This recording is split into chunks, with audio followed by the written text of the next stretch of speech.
So we're getting Ghostbusters Frozen Empire a little after the United States. It's only going to open here on April 11th. I think the movie opened a couple of weeks ago in the US. And I want to start this podcast by saying American critics are talking bullshit. This movie is so much fun. It's already made $108 million at the box office, so fuck those guys. I think the people who dislike this movie are the same people who disliked Afterlife, Okay, because it feels like the same criticisms are being leveled against Frozen Empire that were leveled against Afterlife. right. That it Okay. was a nostalgia play, that it was too rooted in everything that came before it, that there were too many self referential jokes. And I don't know about you, but for me, when I go into a Ghostbusters movie, I want to see a Ghostbusters movie. And I think you can define what a Ghostbusters movie is very clearly. And for me, at least, a Ghostbusters movie is, yes, it's a group of people busting ghosts, but it's also family, fun, comedy. It's this blend of all of those things. It is, in my opinion, the perfect four-quadrant film. I take offense at this self-referential comment because what is it about Afterlife that they didn't like? They didn't like that Paul Rudd, the teacher in Oklahoma, happens to know who the Ghostbusters are? They're the only fucking ghost busting thing in the world, right? Like the fucking Statue of Liberty walked through New York. You think that's not going to make news at some point? My issue with Marvel films is this, that they say they're interconnected, but nobody's referencing things that happened in other films other than villains crossing over or whatever, right? Nobody's talking about that giant hand in the fucking ocean. And that's my issue. So if they think they don't like the fact that in Ghostbusters Frozen Empire, there's talk about the original Ghostbusters, there's news articles and all that. Did you not watch the original Ghostbusters? Giant marshmallow man. Like we saw that. I think the objective of movies like this and the objective of sequels is to build on everything that has come before.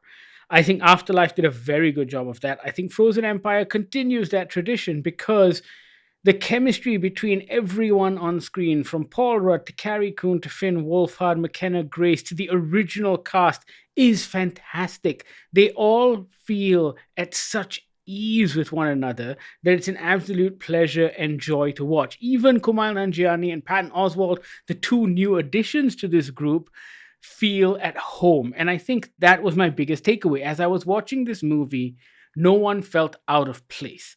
What Gil Keenan does, and Gil Keenan is the director this time, he wrote Afterlife along with Jason Reitman, but Jason Reitman's handed over directing duties to Gil Keenan on this one. And what he's done really, really well, I think, is build out the Ghostbusters world. Yes. I think if you are going to do a franchise, and yes, this is a universe, there's a thing called Ghost Corps that Sony has set up. It's a production company. They want to build out the Ghostbusters universe. There are already a whole bunch of great comic books. I'm sure they want to do animated shows and video games and all of that stuff. But if you want to do that, I think this is a great way of doing it. The Ghostbusters universe is built out. There are new gadgets, there are new toys. But of course, all of that world building doesn't get in the way of the core story, which is still about McKenna Grace and Phoebe. This is still Phoebe's movie, just like Afterlife was. Sure, there are dozens of other characters now, but it all still centers around her journey. And I Yeah. think the emotional core of the movie is what kept me interested and excited. There's a moment about halfway through this film where I was concerned that it was going to fall down the emotional dip most movies do, right? There's a moment in the film when, especially if your lead character is a female, she has to go and find herself in some distant place or whatever. I feel like the movie treats that logically, right? The team has been pulled out by the mayor. Phoebe has been sort of sidelined because of literally her age. It makes sense that that's what's happening to her. It makes sense that this is her character arc and her character journey, while the rest have to essentially still keep ghost busting, right? I wanted to go back to what you said earlier about the building out of the universe, and I like that there's an explanation. I like that Ernie Hudson's Winston Zedmore has sort of like made good, so he's sort of really pumping money into this. And they got kind of new toys. They got an actual ghost core now. Before it was just the Ghostbusters, the four of them. But I like that this team has built up. I like that there's the Ecto 1, there's the Ecto Z, there's the Ecto A, I think. I like that. I like that the world is expanding, the universe is expanding, like you said, and I'm really excited for it. The story, the narrative, the plot of Ghostbusters was always secondary. I mean, sure, you had Vigo the Carpathian and you had Gozer the Gozerian, and in this one, you've got Garaka, who is this ancient god who has come back to torment the earth. Sure, there are all of these villainous ghosts, but the idea of the Ghostbusters was always about these endearingly goofy guys, or in this case, an endearingly goofy family. And for me, it's about building out these characters and this family, and that's what made the movie watchable and fun and funny. And sure, there's a plot involving a god returning to Earth, but honestly, that's secondary, and it all gets wrapped up pretty efficiently. But I think it's the journey in getting there and what happens to these characters afterwards that's important. And I thought that the writing delivers on that really, really well. What are you coming in here for, right? Are you coming in here for special effects? Are you coming in here for scares? Are you coming in here for creep factor? Or are you coming in here just to hang out with a bunch of really fun guys chasing ghosts and busting ghosts and making them feel good? There is no doubt that this is a nostalgia play, and it's meant to be. I think when you're rebooting a franchise from the 1980s, you have to lean into that nostalgia because that's what made it fun, that's what made it good. To try and reboot it by not leaning into those same things is doing it a disservice. Then why bother? Why make a new Ghostbusters where it's serious and dark and broody and emo when you could just make a different movie altogether?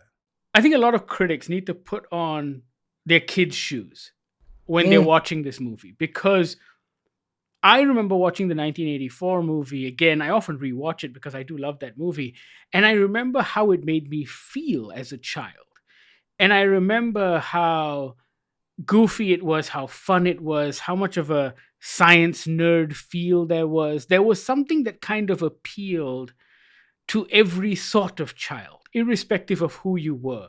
If you were like Pete Venkman, the Joker, or Ray Stantz, the guy who was genuinely obsessed with this ghost stuff, or Egon, the big geek, like there was something in it for everyone. And this movie does well to tap into the spirit of that. And I think if you are a kid watching this film, you will have those same takeaways. It's a good, old fashioned family adventure that they don't make anymore because this movie doesn't talk down to you and it doesn't dumb things down. Like, honestly, the family movies we get these days either fall into the stupid cartoon category. And I say stupid cartoon in the sense of, oh, look, it's migration or the minions. It's just cute stuff to keep children occupied for 2 hours. Or the really dumbed down family fare that we sometimes get on Netflix. What I loved about Ghostbusters growing up was that there was a darkness. It was a little naughty if you were a kid watching it. People were saying bad words and maybe you shouldn't be watching it. The ghosts were scary, but not too scary. Just scary enough that like a 7 and 8-year-old could take it. You knew you were doing something you maybe shouldn't. Maybe it was a little too grown up for you, but you were getting something great out of it. Like that, all of that feels like it's captured in this. I think if I had a kid who was 7 or 8 years old, they would love this movie. I think this is an easy movie for a 5, 6, 7-year-old because other than the handful of a-holes that they use throughout the movie, it's not particularly offensive in any shape. And I feel like the original films did that. They were not doing I don't want to say this, but it didn't feel like there was a formula. It didn't feel like executives sat around a room and went, oh, we have to make a 4-quadrant movie. How do we make a 4-quadrant movie? Oh, what do people like? People like comedies and SNL and horror. I feel like this was just that magic in a bottle thing.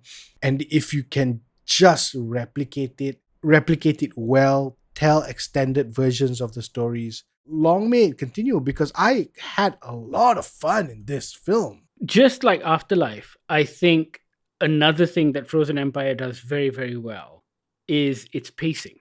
it doesn't rush the story at all. It doesn't rush the introduction of the villain. There is a very slow burn with regards to the big overarching plot and how it unfurls. Yep. And I think that's because the focus is on these characters and their growth. You know what else I found now that I'm sitting here talking to you about it?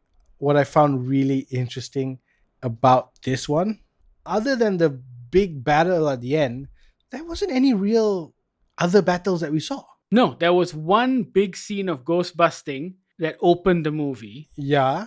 and then there was one big ghost busting scene at the end. But here's the other thing, go back to the original films, and it's the same formula. They didn't feel like they needed to have constant just ghost busting, right? No, this is the beautiful part, right? You was talking about how the movie follows Phoebe, and you're right, because Paul Rudd, Carrie Coon, Finn Wolfhard go on ghost busting adventures, but we just don't see it because that's not important. What's important is what Phoebe is going through.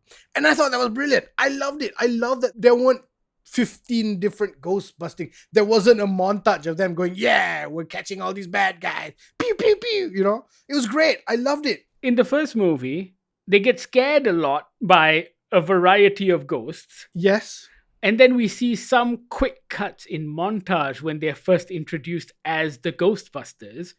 But besides the hotel ghost busting where they first run into Slimer, Yeah. and the big sequence at the end, it's not like they're going on multiple visions. In the second one, besides the big scene in the courtroom with the Scoleri brothers, the ones who were given the electric chair, and yet again, another montage sequence, the big thing was fighting Vigo at the end with the Statue of Liberty in the museum. Yep. And a lot of it is them doing investigation stuff. Yeah. So Yeah. you're right. See, all of its character, you know, like even in this one, there are moments when Phoebe's out and about with podcasts or out and about with a new friend that she's made. It's all about character. It's building story, right? It's building up to a point where that final battle becomes emotional, becomes resonant, becomes important. And it's not just, brah, big thing happened, bah, bah, bah, you know? It earns that last battle, and I love it. Also, I think Ghostbusters Frozen Empire brings back the legacy cast in a very good way. They are extended cameos. Dan Aykroyd and Ernie Hudson are in it the most, and then Annie Potts, and then Bill Murray just kind of shows up because it feels like he's doing everyone a favor, but he's fun and he's good. He's Bill Murray. However, I like how they don't overplay it. It feels like even the legacy cast are doing it because they love to do it, but at the same time, they know that they're making way for this new generation. Yeah. And Yeah. so they're there to support them and do stuff, but not take over the show. And I think that balance is very important, especially when you're doing a nostalgia play like this one. Yeah, and it's important that at the end of it, they all sort of come together, right? Because you need backup, you need extra help. So they have to come by and help kick ass. But they don't take an active part in the storytelling, which I appreciate. That. Even James Acaster had a lot more screen time compared to Bill Murray in this thing, right? And which, again, works. I was surprised that Celeste O'Connor wasn't in this as much. Like, if I had one nitpick, I think you could have left out Celeste O'Connor and podcast. Yes, I agree. It's interesting that they found a clever way to bring them over from Oklahoma. That's fine. Yeah. And it's been 2 years since the last movie, so great. But at the same time, you could have left them out, and I think it would have been fine, and it would have made perfect narrative sense as well. Yeah. Both Podcast and Celeste O'Connor's Lucky were given very little to do. That said, it didn't feel like they were out of place. They were always in frame. They just weren't doing very much, if that makes sense. For me, it was just that Celeste O'Connor was such a big part of the previous one as well. Also, can I just say, look, Logan Kim's great actor, funny, not as cute now that he's older. Do you know what I mean? Like, the short Asian kid thing it was really funny, worked. right? It's like Yeah. short round, right? It's funny. Now that he's older, he looks actually good looking and not just cute. It's just not as funny anymore. But I agree with you. I don't think I needed those characters. I think you could have saved that for part 3. I think the callbacks are there if you know what they are. I don't think they shine a light on every single callback. It's all done in character, in conversation, sometimes even in the background. And for those of you who are fans, you will pick it up and you will notice what's going on and you may have a quiet chuckle. But for the most part, it doesn't actually affect the plot of this movie. And I think that's what is very smart about how both Gil Keenan and Jason Reitman have kind of pulled this off. For me, if you keep making movies like this at this reported budget of 100 million, I think you're good. Like, you don't want to spend too much on films like this because at 100 million, you can recuperate that cost. And at 100 million, the visual effects look great. The production value was absolutely fantastic. The movie was shot brilliantly. The opening sequence had a real drive to it. It was all very well made. And so keep making these movies at this budget, and I don't think you will go wrong. And hopefully, you will get this fun Ghostbusters franchise slash universe that people will want to dip in and out of every now and again. Can I just say, controversial, but I think I'm done with the original four. Like in the next one, I don't think I need them anymore. No, you're right. It's the kind of thing where like they've saved New York again. They can hire in new people. I think they can open up a new branch in Jersey, Upper East Side or something, right? Like they can move on. And I feel like I don't need to go back to Dan Aykroyd's little horror shop. Or I don't need to go back and see Bill Murray doing a callback to an experiment that he did in the first movie. I feel like I'm okay. I feel like I'm done. Not in I don't want to see them ever again, but like I don't think they need to be a vital part of the story. I feel like after this one, it almost feels like Zedmore can go like, okay, here's your budget. Here's $100 million operating budget for the Ghost Corps. Go ahead and move on. For the longest time, it felt like after Ghostbusters 2, because there were so many conversations about a Ghostbusters 3 that never happened, after Ghostbusters 2, it felt like these characters needed a proper send-off. And Afterlife kind of kicked that off. And I think with Frozen Empire, we do get a real send-off because they're back in action again. And so it's nice to see them do their thing one last time. Even though it was a glorified cameo, it was still nice to see them do their thing in New York City one last time. And I think you're right. I think after this, we can move on with the rest of the family and the new Ghostbusters and see where that story goes. I really, really like McKenna Grace. I think she is really good as Phoebe. I think there is a real pathos in everything that she does. And she's just incredibly watchable. Yes, I agree. I'm trying to say this I'm trying to figure out how to say this without sounding like a creep. But I love the fact that they didn't sexualize McKenna Grace. Like, I like that she was wearing clothes that was just like a science nerd would wear. Like a science nerd would wear. She's wearing overalls. Her hair's undone. She's got, slightly uncool glasses. I love that. She's a Spengler, damn it. She's a Spengler, damn it, right? And I love that they kept that. I love that Finn Wolfhard isn't cleaned up in the second one. For example, like Celeste O'Connor suddenly got white braids. And I'm like, cool, okay, you like fashion maybe as a character, whatever. But I like that those two are just like, screw it. I just need to put on a t-shirt. I just need pants. Let's move on. I want to just like take my cap off to the producers and not sexualizing McKenna Grace. I really appreciated that. Yeah. If you did not like the original two Ghostbusters and you didn't like Ghostbusters Afterlife, then okay, then you don't have to watch Frozen Empire. If you didn't like those original ones, fine. If you liked those but didn't like the female reboot, then you will like this. Even if you've never seen a single Ghostbusters movie, I think this is 2 hours of escapism in the cinema. I think this one is a lot of fun. It's a good old-fashioned adventure flick with plenty of comedy and character that will keep you interested. I think if you are a parent with young kids, this is a fun family time at the cinema. It is wholesome entertainment in the best possible way. Go watch Ghostbusters Frozen Empire. It opens in Malaysian cinemas on April 11th. We think it's pretty good. We think it's a lot of fun. You let us know what you think. Reach out on all of our social media feeds, Goggler MY. You can also email us on podcast@goggler.my or send us a WhatsApp on the Goggler hotline, 012-524-5208. Thank you so much for listening. This is the Goggler Podcast.